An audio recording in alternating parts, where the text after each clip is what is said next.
നമ്മൾ അതിനെക്കുറിച്ച് ഇനി ആർക്കുമില്ല. കുണ്ടലിനി യോഗ എന്നുള്ള സംഗതിയെക്കുറിച്ച് ഒരു കൃത്യമായിട്ടൊരു ഗവേഷണം, അതിനനുസരിച്ചുള്ള ഒരു പഠനവും ഒരു പഠിപ്പിക്കലും നടത്തുന്ന സാറിനെ തീർച്ചയായിട്ടും ഈ വേദിയിലേക്ക് സ്വാഗതം ചെയ്യാനും അദ്ദേഹത്തെ ബഹുമാനിക്കാനും എനിക്ക് വളരെ സന്തോഷമുള്ളൂ.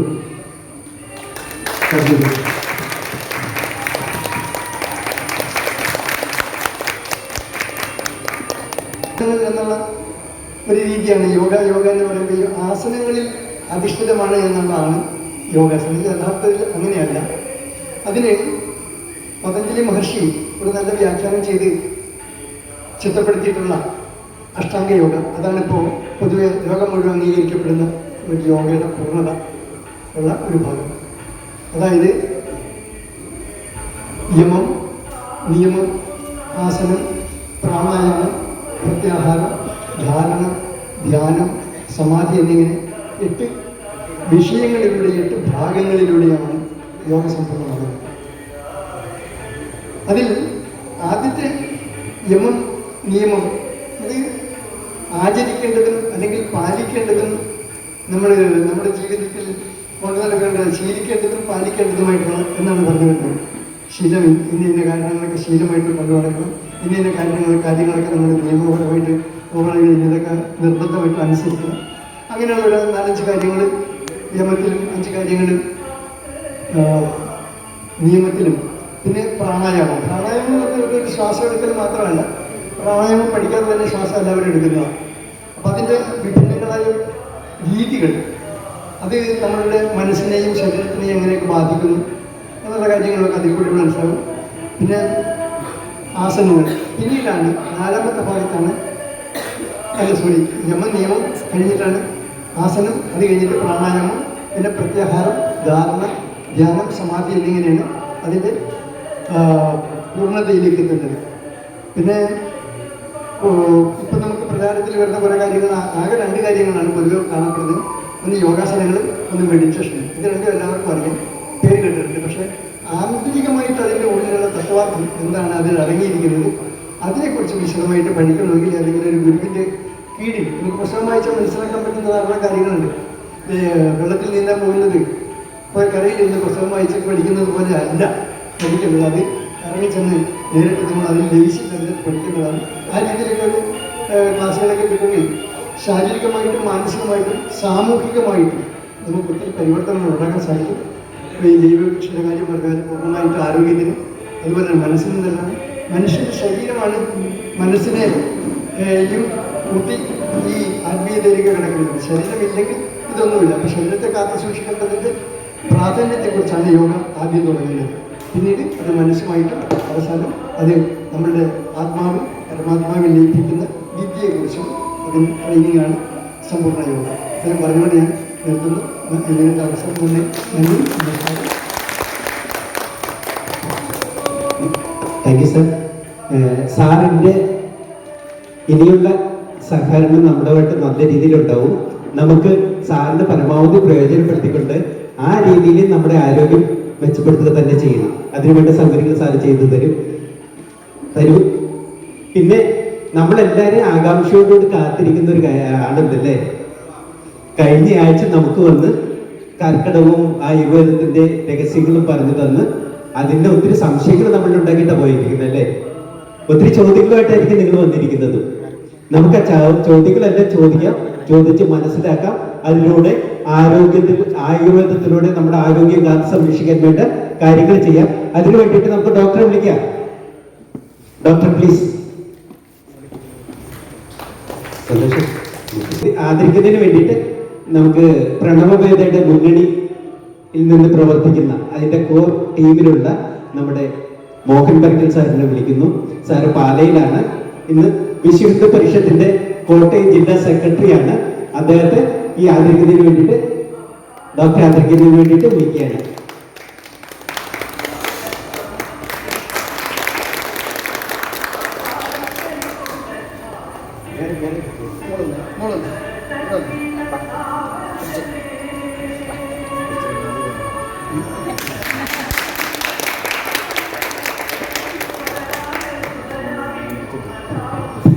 നമ്മളെല്ലാവർക്കും പൂവെടുത്ത് കൊടുക്കും. പക്ഷെ പക്ഷെ അവർക്ക് കൊടുക്കാൻ പറ്റില്ല, കഷ്ടമാണ്. പ്രിയപ്പെട്ടവരെ, കഴിഞ്ഞ തവണ നമ്മുടെ ക്ലാസ്സിൻ്റെ ഒരു കണ്ടിന്യൂഷൻ എന്നതായിരിക്കും നമുക്ക് തുടരാം. പക്ഷേ ഞാൻ ഇന്ന് വന്നത് നിങ്ങളുടെ സംശയത്തിന് ഉത്തരം തരാനല്ല, നിങ്ങളുടെ സംശയങ്ങൾ കളക്ട് ചെയ്യാനാണ്. കാരണം ഇന്നത്തെ ഈ ഒരു 2 പെർഫോമൻസ് കൊണ്ട് തന്നെ, ഇന്ന് നടത്തിയ ക്ലാസ്സുകൾ കൊണ്ട് തന്നെ മനസ്സിലായി നാട്ടിലുള്ള വിജ്ഞാനത്തിൻ്റെതായിട്ടുള്ള ഒരു ലെവല് നിങ്ങൾക്ക് മനസ്സിലായി കാണും. അതുകൊണ്ട് തന്നെ നിങ്ങളിൽ നിന്നുള്ള ആ ചോദ്യങ്ങൾ കളക്ട് ചെയ്ത് കൊണ്ടുപോയിട്ട് എനിക്ക് പക്ഷെ ഒരു അഹങ്കാരമുണ്ട്. എന്താണെന്നറിയാം, എനിക്ക് കുറെ പേര് പരിചയമുണ്ട്. അപ്പോൾ നിങ്ങൾ എന്ത് സംശയം ചോദിച്ചാലും ഞാൻ അവരോട് ചോദിച്ച് ഉത്തരം കണ്ടുപിടിച്ചോണ്ട് വരും. അപ്പൊ നിങ്ങളുടെ അടുത്ത് സംശയം കളക്ട് ചെയ്തോണ്ട് പോയാൽ മതി. സംശയം കളക്ട് ചെയ്ത് പോയി കഴിഞ്ഞാൽ ഞാൻ ഇങ്ങനെയുള്ള ആൾക്കാരോട് അന്വേഷിച്ച് എനിക്ക് വിവരം ഉണ്ടാവും, ആ വിവരം ഞാൻ നിങ്ങൾക്ക് പറഞ്ഞു തരും. അതുകൊണ്ട് തന്നെ ഇന്ന് നിങ്ങളുടെ ചോദ്യങ്ങൾക്ക് കൃത്യമായിട്ട് ഞാൻ ഇന്ന് ഉത്തരം പറയും എന്ന് പ്രതീക്ഷിക്കൊന്നും വേണ്ട. എനിക്ക് അറിയാമെങ്കിൽ, ഇതുവരെയുള്ള അന്വേഷണങ്ങൾ എനിക്ക് അറിയാമെങ്കിൽ ഞാനത് പറയും, ഇല്ലെങ്കിൽ അടുത്ത തവണ പറയും. എന്നെങ്കിലും ഞാനത് അന്വേഷിച്ചുകൊണ്ട് പോരും. അതോ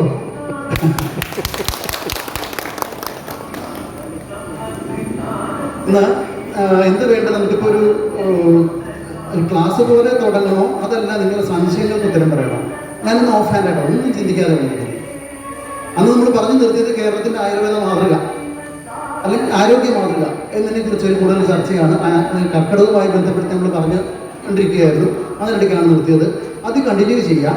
അതല്ലാത്ത പക്ഷം ഇന്നത്തെ ദിവസത്തെ പ്രത്യേകതയുമായി ബന്ധപ്പെട്ട് സംസാരിക്കാം. അതുമല്ലെങ്കിൽ നിങ്ങളുടെ ചോദ്യത്തിന് ഉത്തരം പറയാം. എന്താണ് വേണ്ടതെന്നാണ് അത് നിങ്ങൾ തന്നെ തീരുമാനിക്കും. നമസ്കാരം. ഈ കർക്കിടക മാസത്തില് അന്തരീക്ഷത്തിൽ വരുന്ന മാറ്റം കൊണ്ടാണോ, അതോ അത് സ്വീകരിക്കുന്ന ശരീരത്തിൻ്റെ ദൗർബല്യം കൊണ്ടാണോ ചില ആഹാരങ്ങൾ ദഹിക്കാൻ ബുദ്ധിമുട്ട് വരുന്ന കർക്കിടകത്തിൽ? ചിലത് പെട്ടെന്ന് ദഹിക്കുന്നു. ഇപ്പം ചേന പെട്ടെന്ന് കർക്കിടകത്തിൽ പഠിക്കുന്ന ചേന പെട്ടെന്ന് ദഹിക്കും, എന്നാൽ മുരിങ്ങയില്ല. അത് കർക്കിടകത്തിൽ കഴിച്ചാൽ ഒരു മനുഷ്യ ശരീരത്തിന് അത് താങ്ങാൻ പറ്റുന്നില്ല. ഇത് അന്തരീക്ഷത്തിൻ്റെ മാറ്റമാണ്, അത് ശരീരത്തിൻ്റെ മാറ്റമാണ് അതിന് കാരണം. ഇത് നമ്മുടെ ക്ലാസ്സിൽ കഴിഞ്ഞ ദിവസം പറഞ്ഞതിന് വളരെ വിശദമായിട്ട് പറഞ്ഞിരുന്നൊരു കാര്യമാണ്. അത് നമുക്ക് പറയേണ്ടതുണ്ട്. കാരണം അന്തരീക്ഷത്തിന് വളരെ മാറ്റം വരുന്നുണ്ട്. കർക്കിടകത്തിൽ ഭൂമിക്ക് വളരെ മാറ്റം വരുന്നുണ്ട്. അത് ഞാൻ പറഞ്ഞിരുന്നല്ലോ, മഴ പെയ്ത് ചുട്ടുപഴുത്തിരിക്കുന്ന ഭൂമിയിലേക്ക് മഴവെള്ളം വീണ് അത് ക്ലേദമുണ്ടാക്കി അത് ചെടികൾ കൂടെ വലിച്ചെടുത്ത് വിഷാംശം കലർന്ന ചെടികളായി മാറുന്നു.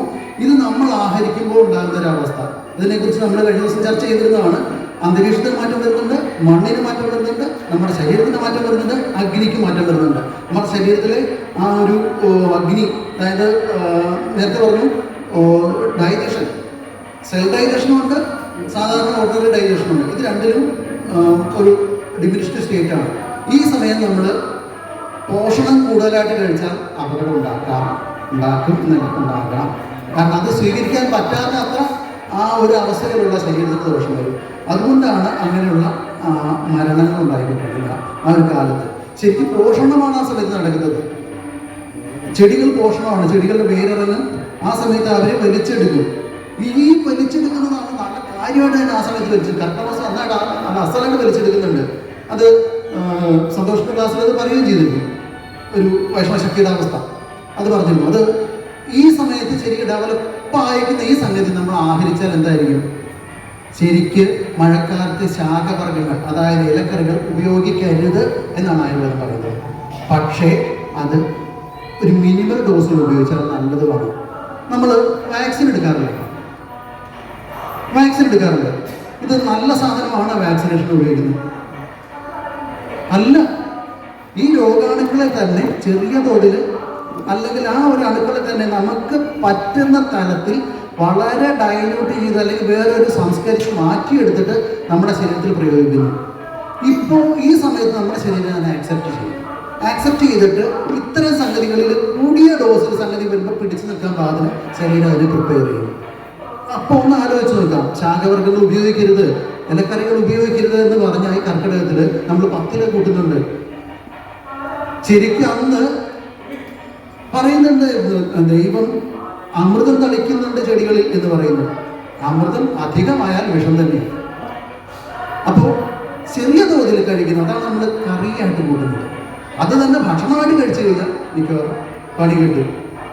അത് ലിമിറ്റഡ് ആയിട്ടുള്ള എമൗണ്ടിൽ കഴിച്ചു കഴിഞ്ഞാൽ നല്ലതുമാണ്. മുരിങ്ങയില സാധാരണഗതിക്ക് ഈ സമയത്ത് കൂടുതലായിട്ട് പോഷണം വലിച്ചെടുത്ത് അതിനകത്ത് അയണിൻ്റെ കണ്ടന്റ് കൂടുന്നു, കയ്പ് കൂടുന്നു, കട്ട് കൂടുന്നു എന്ന് പറയും. ഈ സമയത്ത് നമ്മളിത് കഴിച്ചാൽ വയറിളക്കം ഉണ്ടാകും.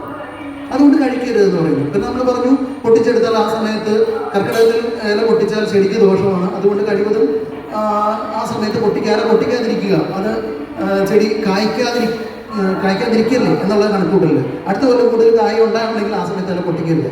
ആ കണക്കൂട്ടലിൽ നമ്മൾ ഇല പൊട്ടിക്കാതിരിക്കുന്നുണ്ട്. കഴിച്ചാൽ വയറിന് പിടിക്കില്ല. അതൊരു സത്യമാണ്. അപ്പോൾ അതുകൊണ്ട് മരണമൊന്നും ഉണ്ടാകുമൊന്നുമില്ല മുരിങ്ങയില കഴിച്ചാൽ. പക്ഷേ വയറിന് ദോഷം ഉണ്ടാകും. കാരണം അത് അത്രയും പോഷണം നമുക്ക് വയറിന് താങ്ങാൻ പറ്റുന്നില്ല. ഡൈജഷൻ മോശമായിരിക്കുന്ന അവസ്ഥയാണ്, അഗ്നി കുറഞ്ഞിരിക്കുന്ന അവസ്ഥയാണ്. ആ സമയത്ത് കൂടുതലായിട്ട് സംഗതികൾ കഴിച്ചാൽ അത് മുരിങ്ങയിലയാണെങ്കിലും മറ്റ് ശാഖകളാണെങ്കിലും കൂടുതൽ കഴിച്ചാൽ ദോഷം ചെയ്യും. അത് ലിമിറ്റായിട്ട് കഴിച്ചാൽ കുഴപ്പമില്ല. മുരിങ്ങ കഴിവതും കഴിക്കരുത് എന്നേ ഉള്ളൂ. കഴിച്ചു പോയി എന്ന് വെച്ചുകൊണ്ട് വയറുള്ളത് ഇവിടേക്കേ ഉള്ളൂ, വേറെ ദോഷമൊന്നും വരില്ല. പക്ഷെ അത് നല്ലതല്ല പൊതുവെ. അതാണ് ഉദ്ദേശിക്കുന്നത്. എന്തായാലും ശരീരത്തിനും അഗ്നിക്കും പ്രകൃതിക്കും എല്ലാം മാറ്റം വരുന്നുണ്ട്. ആ സമയത്ത് പോഷണമാണ് ഉണ്ടാകുന്നത് ഞാൻ സമ്മതിക്കുന്നു. പോഷണത്തിന് നല്ല രീതിയിൽ നമുക്ക് ഡീൽ ചെയ്യാൻ പറ്റുന്ന ശരീരപ്രവൃത്തി ഉണ്ടെങ്കിൽ കഴിക്കുന്നത് നല്ലതുമാണ്. പക്ഷെ അങ്ങനെയുള്ളവരെ കൃത്യമായിട്ട് കണ്ടറിഞ്ഞ് വേണം ചെയ്യാനായിട്ട്, അല്ലെങ്കിൽ ദോഷം ഉണ്ടാകും. പലപ്പോഴും മരണം ഉണ്ടാകുന്നത് അതുകൊണ്ടാണ്, അതായത് താങ്ങാൻ പറ്റാത്തതുകൊണ്ട്. ഇവിടെ ഒരു ചോദ്യം. ഹലോ, നമ്മുടെ ശരീരത്തിൽ ഗ്യാസ് ഫോം ചെയ്യുമ്പോൾ നമ്മൾ സാധാരണ അരിഷ്ടം കഴിക്കാറുണ്ട്. അങ്ങനെ ഈ അരിഷ്ടവും ഈ ലേഹ്യമൊക്കെ സ്ഥിരം കഴിച്ചാലും അൾസറിറ്റി ഉണ്ടാവുന്നതാണ് ഈ അലോപ്പതി ഡോക്ടർമാർ പറഞ്ഞിട്ടുള്ളത്. അതിൽ ഈ അരിഷ്ടം ഉണ്ടാക്കുന്നത് നേരത്തെ അരിഷ്ടം നമ്മൾ കെട്ടിയാണ് ഉണ്ടാക്കുന്നത്, 40 ദിവസം കഴിഞ്ഞാണ്. ഇപ്പോൾ അത് റെഡിമെയ്ഡ് ഉണ്ടാക്കുന്നുണ്ടെന്ന് പറയുന്നത്, അല്ലെങ്കിൽ സത്യാവസ്ഥ തന്നെ പറയുന്നത്. ഇപ്പോൾ നമുക്കിപ്പോൾ ഒരു ഔഷധങ്ങൾ നിർമ്മിക്കുന്നതിനെ കുറിച്ച് നമുക്കൊന്നും പറയാൻ പറ്റാത്ത അവസ്ഥ. ഏത് പരുവത്തിലാണ് ഉണ്ടാക്കണമെന്ന് ഒന്നും പറയാൻ പറ്റില്ല. കിട്ടുന്ന മെഡിസിൻസ് എല്ലാം ഉണ്ടോ?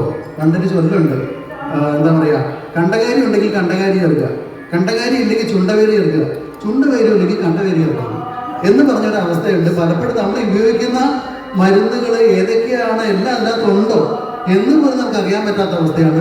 അത് ഉണ്ടാക്കുന്ന രീതികളിൽ വ്യത്യസ്തമാണ്. പൊതുവെ ഞാൻ മരുന്നുകൾക്കെതിരാണ്. ഏത് തരം മരുന്നുകളും കഴിക്കരുത് എന്നുള്ള കൺസെപ്റ്റാണ്.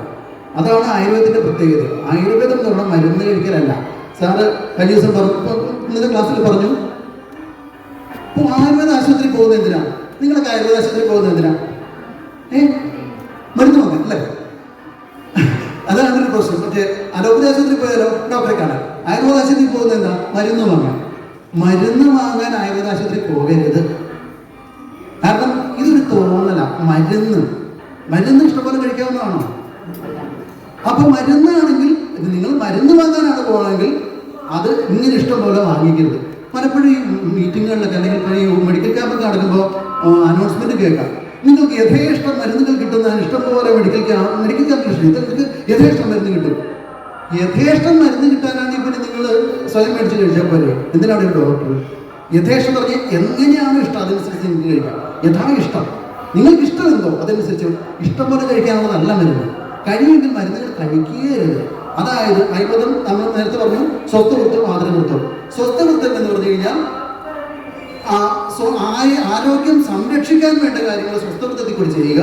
പിന്നെ അസുഖം വന്നാൽ ആദരവൃത്തം ചെയ്യുക. അതാണ് 2 ട്രിപ്പാണ്, 2 തരമാണ്. സ്വസ്ഥവൃത്തത്തിലെ കാര്യങ്ങൾ ചെയ്തിട്ട് നന്നായി ചെയ്ത് പോരുന്ന ഒരാൾക്ക് അതുകൊണ്ട് പിന്നെയും ചിലപ്പോഴൊക്കെ വരും. ആ അവസരത്തിലാണ് മരുന്നുകൾ ഉപയോഗിക്കാനായിട്ട് നിഷ്കർഷമുള്ളൂ.